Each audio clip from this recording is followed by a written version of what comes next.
Každý večer miliony lidí po celém světě sledují ten nejotřesnější materiál, který byl kdy v televizi k vidění. Říká se mu Zprávy.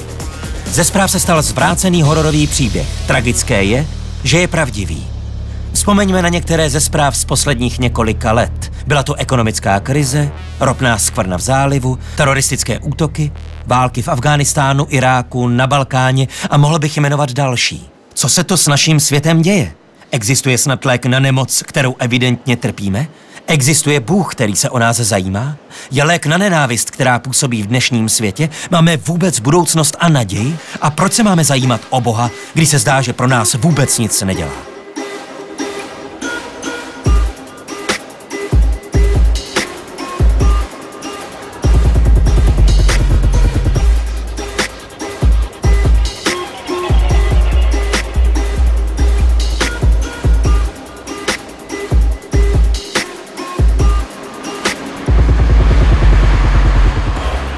Když se někdy zdá, že Bůh je skutečně daleko, pravdou je, že Bůh již něco s tím zlem v našem světě udělal.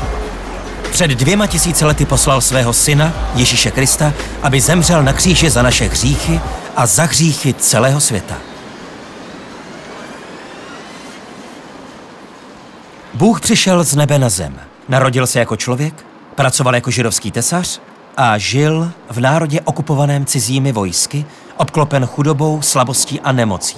Přesto uzdravoval. On přinášel lidem nový život, rozdával spasení. Stále prokazoval lidem boží lásku a od samých základů měnil lidské životy. Ježíš měl také mnoho mocných nepřátel. Nakonec to byli politici a náboženští vůdcové, kdo s ním skoncovali. Byl zatčen, odvlečen a zbyt.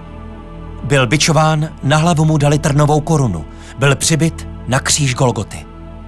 Zemřel tam za vaše hříchy.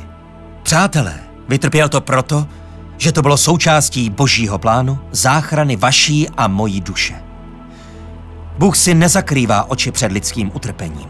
Stejně jako ve večerních zprávách, i v evangeliu vidíme, že něco ohledně lidského pokolení je v nepořádku.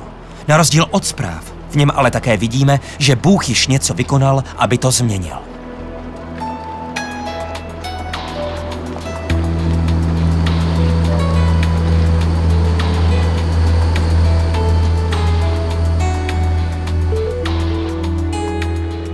V Bibli čteme příběh, který krásně ilustruje boží bezpodmínečnou lásku. Příběh mladého muže, který přišel za otcem a požádal ho o své dědictví. Pak opustil domov a všechno rozházel.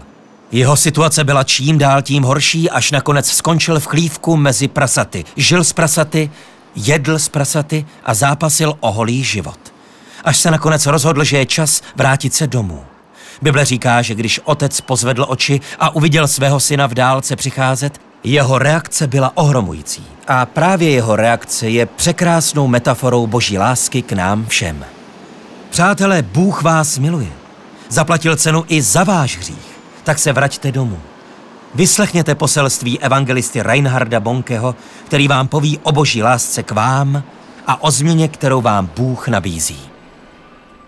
Když se marnotratný syn vracel domů, otec ho zahlédl. Byl to starý muž a Bible říká, že se rozběhl. Staří lidé neradi běhají, já to můžu dosvědčit. Haleluja! Chci vám ale vyprávět o tom otci. Podle Lukášova evangelia, když otec uviděl svého syna, rozběhl se. Rozběhl se. Přemýšlel jsem o tom znovu a znovu, proč se dal do běhu. Protože sledoval svého syna, jak se potácí domů. Ujde 2 kroky a zastaví se. A otec si pro sebe řekl, proč jde můj syn domů tak pomalu a brávorá. A pak si pomyslel, vždyť je možné, že si to můj syn ještě rozmyslí. Zase se otočí a vrátí se k prasatům. Potom se otec rozběhl. Když uděláš 1 krok k Ježíši, Ježíš udělá 10 kroků k tobě. Haleluja! Já jsem chtěl ale na tomto příběhu poukázat na jinou věc. Toho starce ani na malý moment nezajímaly synovi hříchy. O hříchích nepadlo ani slovo, ani náznak. Žádné obvinění. Syn udělal to, co bylo pro otce nejdůležitější. On přišel domů. Jen to, nic víc nebylo potřeba. Přijď domů k Ježíši. Kde jsi? Bůh je připraven otočit list a začít znovu. Pouze Ježíš zachraňuje. Jednou mi jeden muž řekl, proč musím být spasen teď, je mi jenom 20. V mé zemi se lidé průměrně dožívají 80 let. Mám ještě 60 let čas. Můžu být spasen, až mi bude 70 nebo 79. Páni, najednou mi něco přišlo na srdce prostřednictvím Ducha Svatého. Chcete to slyšet? Řekl jsem mu, mladý muži, poslouchej pozorně. Ta tenká hranice s věčností nikdy neleží před námi. Hranice s věčností vždycky běží paralelně s životem. A je možné ji kdykoliv překročit. Nemůžeš ani vědět, jestli se dožiješ příštího rána. Právě proto Bible říká, dnes slyšte jeho hlas. Teď, tento den je dnem spasení. Možná si jen pouhý krok od věčnosti. Ale právě teď, v této chvíli si jen jediný krok od spasení, které je v Ježíši Kristu.